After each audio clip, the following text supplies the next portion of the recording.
Hello there. It's time for Most Things Kenobi.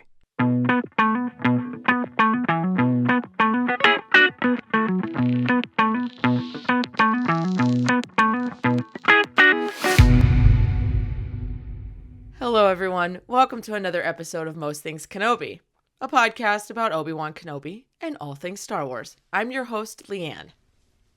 And I'm your host, Lauren. And this week, we're going to take a look at the relationship between Obi-Wan Kenobi and Ahsoka Tano. And we're going to come at it from different angles, I have a feeling. Because I think I've researched... So, okay, when I was trying to figure out what angle I wanted to take in this discussion, I think I took the darker route. Like, I don't know why. It just seems to come naturally to me, but it ended up being, I guess I'll phrase it like this. I ended up exploring the more difficult side of Ahsoka and Obi-Wan. Because like any family, which her, Anakin, and Obi-Wan were, there are ups and downs. And I look at Obi-Wan as a father figure to both Anakin and her. Or like the uncle with two unruly children in the family that he has to babysit and... You know, here, you can have them back, when they're done. So, yeah, God, you give them back at the end of the day. Except he never gets to give them back, and I don't think he would, even if he wanted to. But, so I'm interested to hear your take on their relationship, because it's definitely good and I'll say not so good, because it's not bad. There are moments where I feel a little disappointed sometimes in both of them for different reasons. Mm-hmm. And it's a hard pill to swallow because I revere them both so much, It's very true. The beautiful thing about Ahsoka is she is the balance between Anakin and Obi-Wan. Yes, I wrote that down. Oh, did you? Well, of course you did. Hey, yay. I mean, it's obvious, right? Because what she becomes is she has the impulsiveness and the, will go to rescue anyone in a moment's notice. The loyalty that Anakin had, for the ones he cared for. And then she also had the fortitude and the thoughtfulness and the, let's think about this for just a split second more than Anakin would, part of Obi-Wan, Definitely. I think that was mostly the approach I had with my analysis, was the way she takes the best of both of them. Mm-hmm. And she, like you just said, she has, like, Anakin's strength is really obvious in her. Yeah. And the need to help people. Because there's so many times in Clone Wars where she's ready to help and Obi-Wan pumps the brakes and is like, if we help, we'll make things worse. Yeah. Like, we step back and see the larger picture, which is something by the end of Clone Wars she's able to, and like beyond, well beyond Clone Wars, because obviously she's still going. She is much more like Obi-Wan in that sense, where she is able to see the bigger picture and not just hyper-focus on what's right in front of her. And I think that's one of the coolest parts of Ahsoka and Obi-Wan. Actually, both of them. Because they're both obviously badasses, right? They're really good at combat and strategy, but then to also know when you need to step back from that, which is something Anakin struggled with a lot. Yeah, and I think Ahsoka really grew into it, which, I mean, it's part of her character arc. We see it. She matures more so than Anakin ever did. Yeah. Yeah, into this very even, wise character that I love. And sometimes, she's not... That doesn't mean she's not passionate just because she's very, steady all the time. You could see the passion that she has and the emotion. Well, Obi-Wan's passionate. We see it in the Kenobi show. He's very passionate, but he still holds that level of consistent, like, think before you, think this through. but still, has a reason, a passion behind what he's doing. And obviously you see that in Ahsoka. I guarantee we'll see that in the show because she's more mature in the show coming up. Yeah. And I still, like, referencing back to our James Arnold Taylor interview, I loved when he said that about Obi-Wan, that he, as a performer, sees Obi-Wan as having a lot going on internally that we never see, because he's always making that choice to take the steady path, the like more thoughtful path of, being more diplomatic, not rushing in. Even though his instinct might be to be that way, he's learned to behave, with more control. And that's the difference, right? Ahsoka learned. Anakin just never learned. Right. He couldn't help it. I mean, like, what is that meme that, like, you can sum up all of the prequels with Obi-Wan going, Anakin, wait, no! Yeah, exactly. I mean, trial and error, right? I have a pin right here from one of our friends. She made the pin, but it's Yoda's quote. Is it Anna's pin? Yeah. Hi, Anna. The greatest teacher failure is. But I, have that up here because, okay, Anakin, knock, knock, who's there? Failure over and over and over, and the man still didn't learn until the very end, we'll say. Finally had his chance. But Ahsoka, it just took a whole long time, but he got there. You know what? Fashionably late.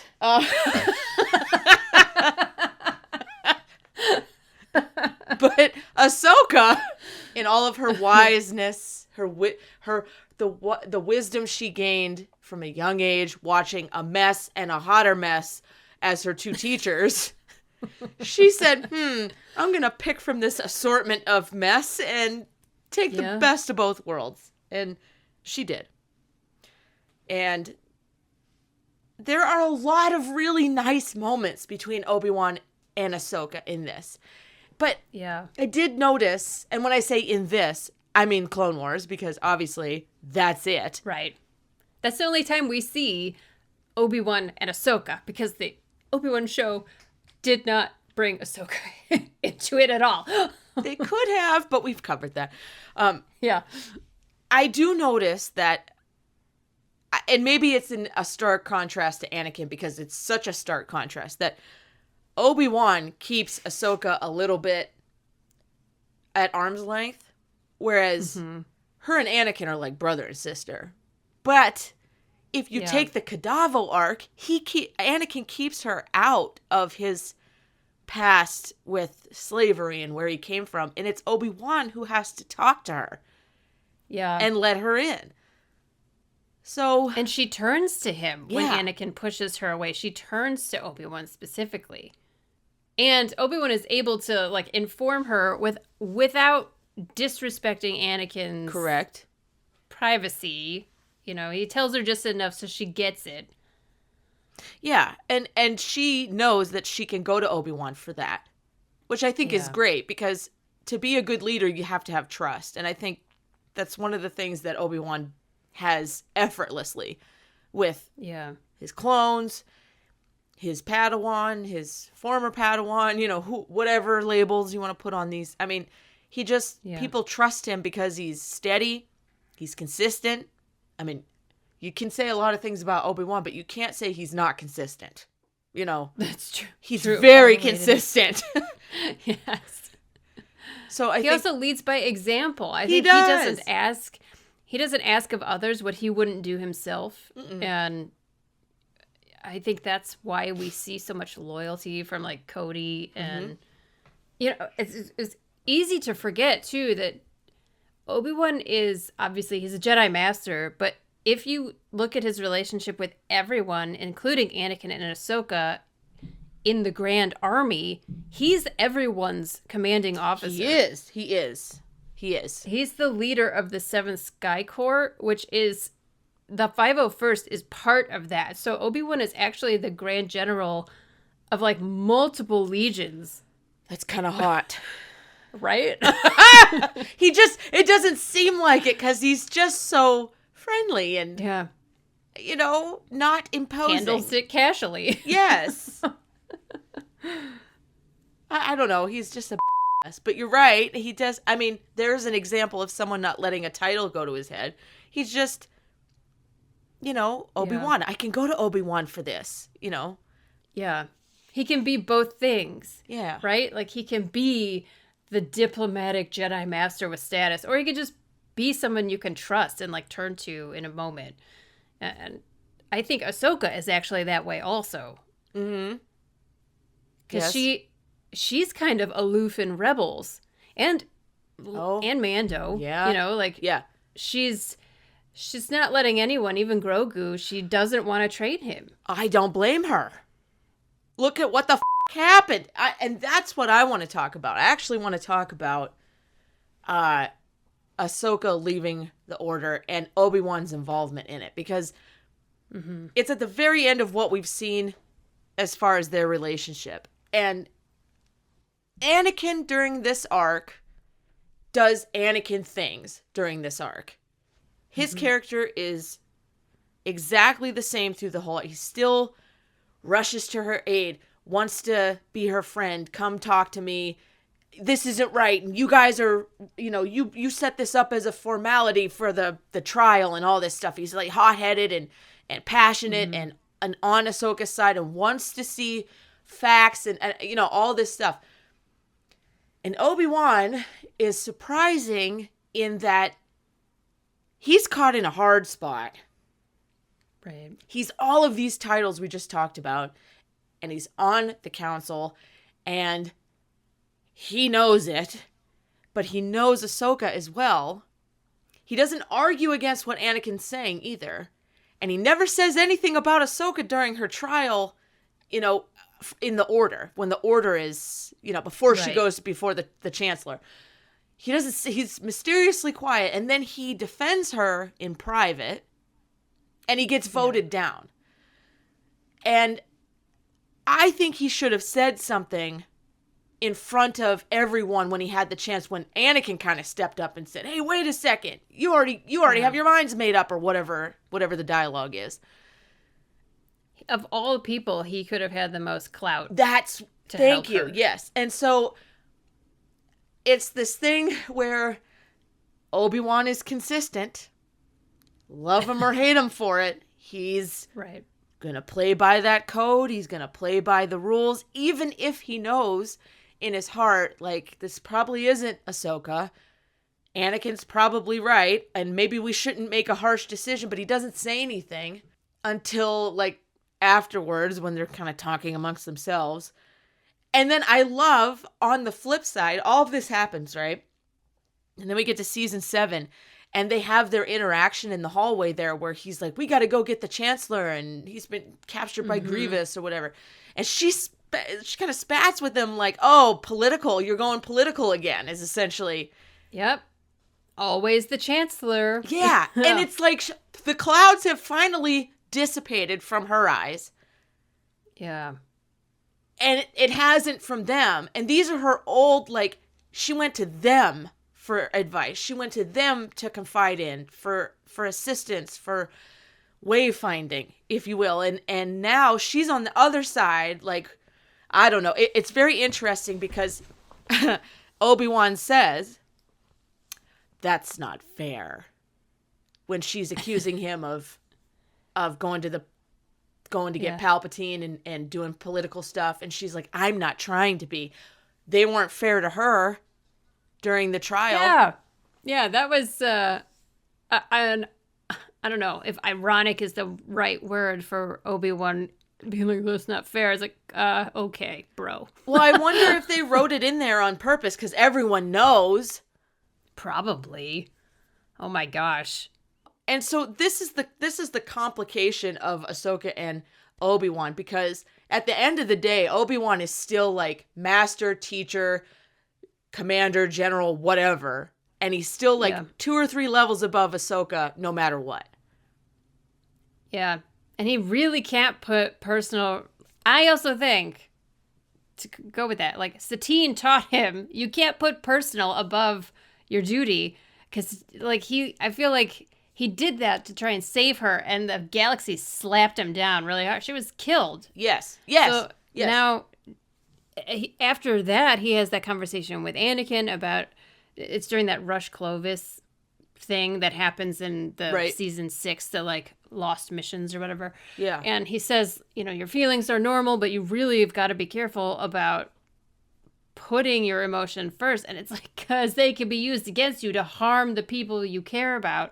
And I feel like after that, he's really got everyone at arm's length. Yes. He's just going to do his duty and stick with the code and the council. And Well, isn't that exactly how Ahsoka turns out? She keeps everyone at arms. She's gone through these things. Same as Obi-Wan. And she's like, nope, gonna keep you at arm's length, not forming a bond, not gonna teach Grogu, not gonna deal with this. I'm gonna go in, save people, and peace out. yeah. And I think there's a lot more similarities there between her and Obi-Wan than meets the eye. And I think it's a delayed. Very obviously on the surface, she's like Anakin, right? But the delayed similarities of her and Obi-Wan come later in the game. Yeah, I 100% agree with that. Especially, and everything basically post Revenge of the Sith. That's where they're really distilled down to who they are, right? By that point, because they don't have as many external pulls, right? Like Obi-Wan's no longer a general. He's not even got any friends. He's just him at his most like basic self, and so is she. They're both these abandoned people just in the galaxy who now have to choose their path for the first time, and they've never been faced with that kind of choice before. Oh man, I think you're so right that especially at that point you start to see how Ahsoka is very much like Obi-Wan in her sense of control and being able to, I don't know. I kind of wish we got a conversation, maybe not, on film or TV or whatever, but I would love to know what their conversation, Obi-Wan and Ahsoka's talk, would have been had they met after all of this. Maybe even before he meets up with Darth Vader and everything is revealed. Like, I just want to know, would they both apologize to each other? Would they both say you were right to each other? Yeah. Because yeah, that's a good question. I think after everything that happened, I think Ahsoka would look back and say, you know what? I get what Obi-Wan did now. I get why. Yeah. And I would hope that, well, okay, so I have a question for you. I heard, the crystal crisis on Utapau, that that extra episode that was never finished, but it's still technically canon. And there's that conversation between Anakin and Obi-Wan about Ahsoka leaving the Order. Yeah. So there's this line that I have always interpreted one way, and I just heard someone else interpret it completely opposite. And it makes me wonder what your thoughts are on it. Okay. It's when Obi-Wan says that part of being a Jedi is not letting emotion cloud your decision or your judgment. And that's exactly what Ahsoka did, even in her even in her greatest moment of need or something like that. And I always thought that meant that she didn't let emotion cloud her judgment, that she decided to leave the Order because she knew she needed distance and time. But someone else interpreted it as Obi-Wan blaming Ahsoka and being like a not very good Jedi. She left under heightened emotion. She let her emotion decide that she was going to leave. And I never took it that way. But what are your thoughts on it? No, I can't see, number one, I can't see Obi-Wan being vindictive like that. Like, what would he gain by saying that, especially to Anakin? Right. Because Anakin was saying that she was wrong, that she kind of let him down by leaving. Well, yeah, that's Anakin being like, me all the way home, so look what it did to me. Look how she left me. Look at what she left me with, Yeah. Yeah. I don't know. I never would have thought of Obi-Wan thinking that way about Ahsoka in such a negative term. I always took it as he respected her decision because she made it on her own. She didn't need any adult deciding for her. That was what was right for her, and she made that decision. Yeah, and that seems more like an Obi-Wan answer. And he would use, if Anakin's emotional and I'm disappointed in her and she left me, whatever, which kind of goes against him standing there watching her go. It's kind of, I always felt like they left with this undercurrent of understanding of like, you get me, right? And he says, yeah. Yes. But it's never Yes. spoken. Yes. But it's always that, okay, you agree to go your separate ways with a partner, right? And it's all hunky-dory and you know you're not good for each other, whatever. But then like a month later, you're like, why the did I let them go? What could I have done? Yeah. I bet you it's the same mindset. Anakin's sitting here a couple months later like, Yeah. what could I have done? And why did she do that? And why didn't we try harder? And, you know, all these things that I'm trying to think like an Anakin. Think like an Anakin or don't. But I could see Obi-Wan taking that and trying to turning into a lesson for Anakin. So that would fit into that. Not the vindictive, but not the accusatory. Right. But Anakin, ... And later in episode 7, one of my favorite moments, season 7. Yes. I don't What even know is what episode episode 7? 7 is. Season 7, episode 10 is one of my favorite interactions between Obi-Wan and Ahsoka. And that's when he tells her that Anakin's on this special mission, you know, to spy on the Chancellor. And Ahsoka says, asking me to help convince Anakin that the council has got his best interest in mind, you're asking the wrong person. And Obi-Wan says, that's why I'm asking you. Yeah. Which implies that, like, he also agrees with her that this is a terrible thing that they're making Anakin do. But it also makes me wonder, like, is he asking her to maybe convince Anakin? Like, if this is wrong for you, maybe you could step away like Ahsoka did. Yeah. Like, instead of turning to the dark side, maybe. Yeah, just walk away. Don't do it. But, you know, I think Obi-Wan at that point, there was maybe so much friction between them. Yeah. And enough of these moments that Obi-Wan thought that that Ahsoka could be the only one to speak to Anakin, and that raises all these things of like, what if Ahsoka had gone to Mustafar with Anakin instead of Obi-Wan, and they had that fight there? That would have ended badly. I don't think Ahsoka would have came out on top. I don't either. As good as she was, I think that too many emotions. Yeah, and like the fact that Obi-Wan was perfectly matched him the whole time they were fighting, they couldn't even get a blow on each other, they said, because they're like perfect mirrors to each other. That's so poetically beautiful and heartbreaking. I know. We should do like a whole episode on the Mustafar fight because it's awesome. Actually, we should do that. Yes. And talk about why Mustafar is just awful. But cinematically great for a final battle. Well, and I really like how it's the opposite of their battle in the Kenobi series. You know, it's like... Oh, yeah. The color schemes are flipped, and it's this barren, dry, dead landscape, as opposed to Mustafar, which is this, like, dynamic, lava-burning, crazy, changing landscape. You could think of the lava churning and burning as the emotion, and then by the time they get to where they are in Kenobi, it's cold. Yeah. It's gone dead. So... Yeah. It's just...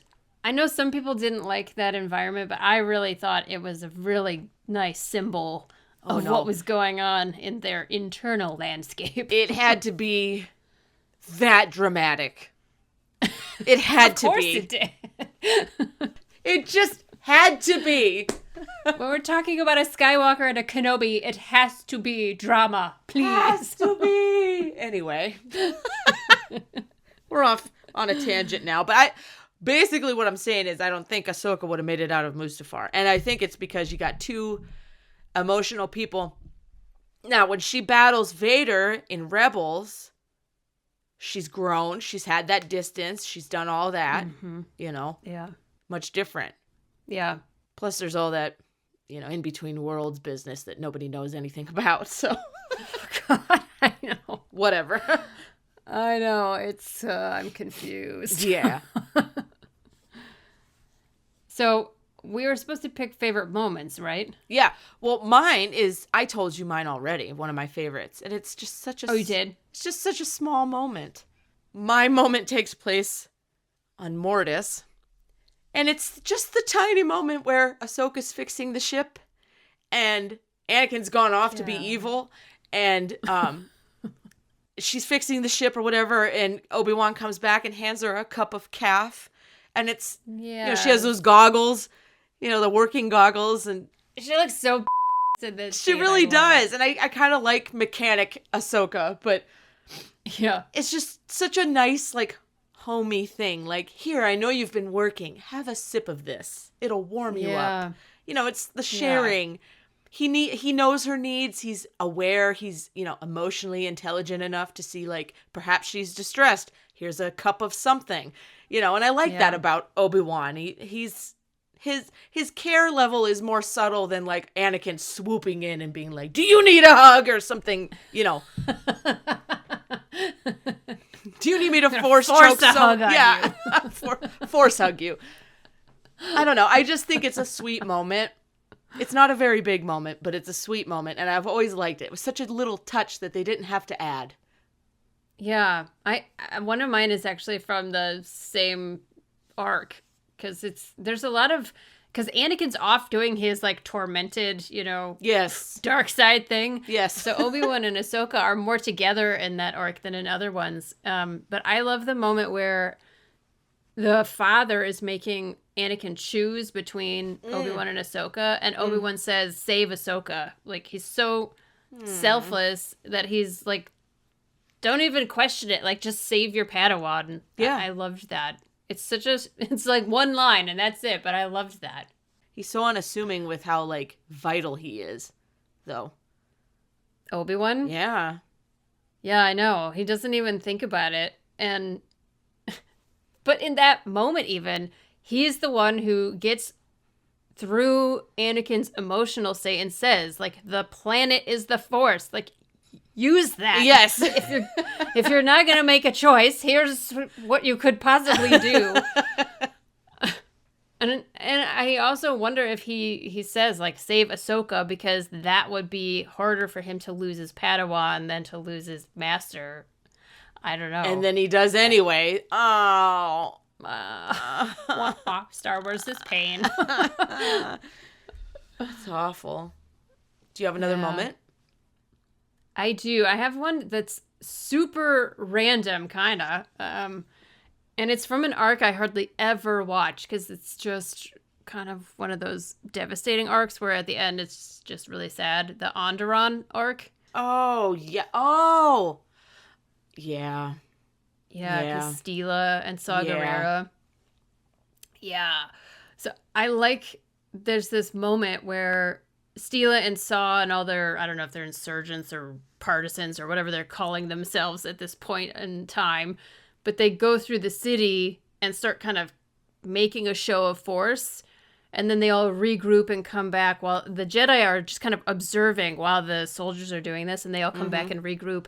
And Obi-Wan turns to Ahsoka in front of everyone and says, "What did you observe, Padawan?" And she says, "The people were afraid." And I love that moment because he already knows the answer, but he wants to see if she's been, learning and observing. But it's also said in this way where he kind of respects her opinion. So it's kind of like he knows that she knows, but he wants her to say it out loud so that everyone else in the room can hear it. And coming from, like, the younger person, the student observed it even, so that maybe that has more weight with the soldiers listening. I don't know. I just really liked that moment. Yeah, that's a good one. That arc is troublesome. It's heartbreaking, honestly. It's so important, though, in so many ways. Yeah, it is, and for her especially, because she's supposed to be doing her duty, and this is after a bunch of other, like, really hard, because this is season 5, so she's already been through a lot, and she's having to deal with Lux Bontari at the same time. So it's like, it's like the first time she needs to really do her duty and ignore that super emotional part, and she struggles with it, but ultimately I think she kind of overcomes that at the end. So I still don't know how I feel about him and the addition of him. I'm really torn on it, honestly. Yeah, same. Sometimes I like it, and sometimes I'm like, I know. what is this? Yeah. Like, I get it, but I don't. I don't know. I like when they first introduce him because he is a foil for Ahsoka. You know, he's kind of like, well, I'm a separatist and I think I'm right and you're a Republican and you think you're right. Or are they called Republicans? I actually don't know. The people of the Republic. Yeah. But it's the first time she starts to question that there's only one point of view, you know? Mm-hmm. That there's actually multiple point of views that are valid. Just like you've always said, like even stormtroopers thought they were doing the right thing. Yeah. You know, so I mean, yeah. I like his character for that, but then the whole like romantic side of it. well, it was always questionable. It was never like an overt thing. I guess. I don't know. Maybe it is overt. I don't really remember it too well because I don't like the episodes that he's in usually, so I don't watch them. I don't think it's overt. I think she's just a child. Not a child. I'll say she's an adolescent with struggling with her emotions as all adolescents do. Yeah. You know. Yeah. Yeah. I mean, you're growing up around Obi-Wan and Anakin and you fall for Lux? What? Yeah, what is that? Come on. Not with that hair. Sorry, Lux. Oh my god. That hair is nothing to brag about. Anyway, what are we talking about? Do you have another one? Well, they're all dumb. They're all tiny moments. They're just... That's good, though. I think the small moments are the most telling sometimes. I like when they're... Do they land on Felucia in the bouncy balls? Oh my god, I was thinking of including this moment. Because yes, I love that whole Felucia. That whole scene. When they're in the ship is crashing. They emergency pull. They land in the bouncy balls, which I think is a great idea. I don't know why we don't make something like this. Too. I thought the same. It's really clever. I don't know. Maybe someday we'll come up with, instead of parachutes, we get bouncy balls. Yeah, like, I'm sure there's a weight equals mass something problem in there somewhere with the amount of force exerted. If you're bouncing, you can tear. But a scientist could figure that out. That's what I'm sure. saying. Just not me. Where's my panel from London? Someone on that panel could figure this out. But when they get out of the bouncy balls and they're dusting themselves off and they're trying to figure out where they're going, and Ahsoka's just kind of looking at them like, what the f*** am I dealing with here? Yes. You know, and there's like animals and creatures around. She's like, oh, maybe we should get going. Like, but it's so funny. They're great through the entire episode. Ahsoka and her mini interactions throughout that entire episode with Obi-Wan, her observing Obi-Wan, you know, her adding her 2 cents in when they're trying to figure out what to do with those villagers and stuff. I don't know. It's the little moments that that kind of build a rapport that her and Obi-Wan have an understanding and a trust, a level of trust and a level of respect. And that's why when we get to the wrong Jedi or the Jedi that knew too much or whatever that whole sequence is of episodes where she leaves, it's so much more heartbreaking that he didn't speak up sooner or couldn't win the Jedi Council over. Yeah. Yes. But both. Yeah.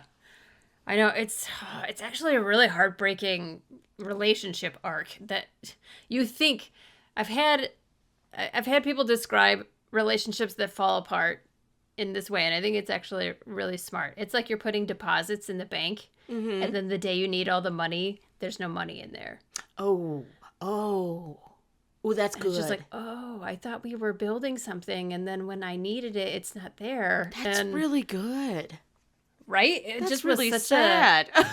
It is, but you know, that's what it feels like. You know, if you look at the very beginning of the Clone Wars movie, when Ahsoka's first introduced all the way to season 7, you know, it's quite a painful arc for this bright-eyed, bushy-tailed child thinking that there's a bright future coming.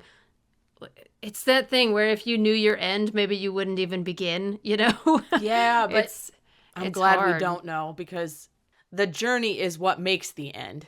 Yeah.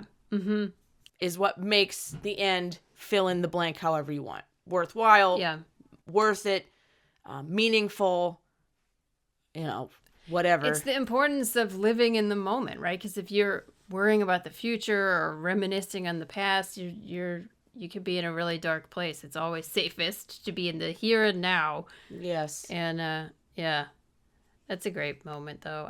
I thought of that too, and especially that scene because Anakin is leaning against the wall, but Ahsoka is sitting at the table with Obi-Wan, like actively involved in listening and learning. Yes, and I noticed that too. And the thing is, that's her diplomatic side. Anakin's almost like nervous energy, but those two are literally listening, trying to figure out. And I like that there's a parallel between those two instead of her and Anakin. I think it's a well-balanced. She's well-balanced. Yeah, I like that too. I kind of love too the interaction in Holocron Heist, which is in season 2, right at the beginning, because that whole episode is her in the library on guard duty. Oh, that's true.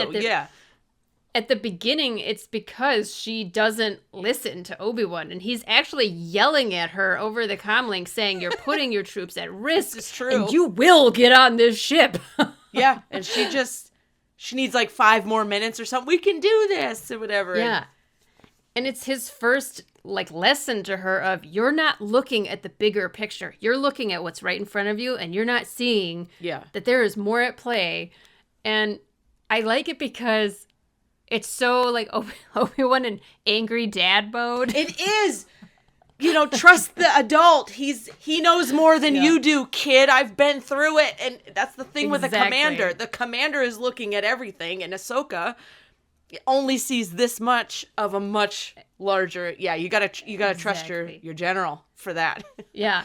Well, and she's a child. Yeah. And it's one of those moments where I think this is the wrong kind of person would be humiliated by that. And Ahsoka she's ashamed, but she also learns humility because of it, and it actually makes her a better Jedi overall. So it was kind of cool to see her growing pains, that we actually get to see her making mistakes. Well, who can't relate with that? How many times have we thought we knew better than the person instructing us, and it came back to bite us in the right? Right. Everyone has had that experience, I'm pretty sure. The point is to learn from it, Anakin. Every now and then he did, but mostly no. Yeah, I mean, he was great, except when he lost control. Yeah, that's kind of like rule number 1 or something. I love him for He's it. He's a permanent loose cannon. Don't care, love him for it. Know. Yeah. Look, they're one big happy family who eventually become very unhappy, but eventually become happy again. Okay? Or just mildly satisfied. Yeah, mildly satisfied at a great big potluck in the sky.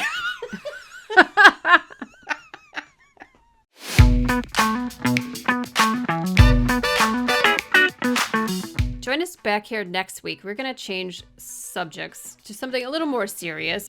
We're going to tell some stories from our listeners about how Star Wars has helped them through some real life struggles.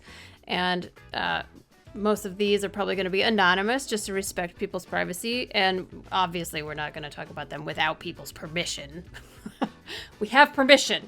But we want to share this with people so that they, our listeners can see that if you're going through a hard time, you're not alone in that. So we're going to talk about how Star Wars has helped people through their real life struggles next week. Including ours.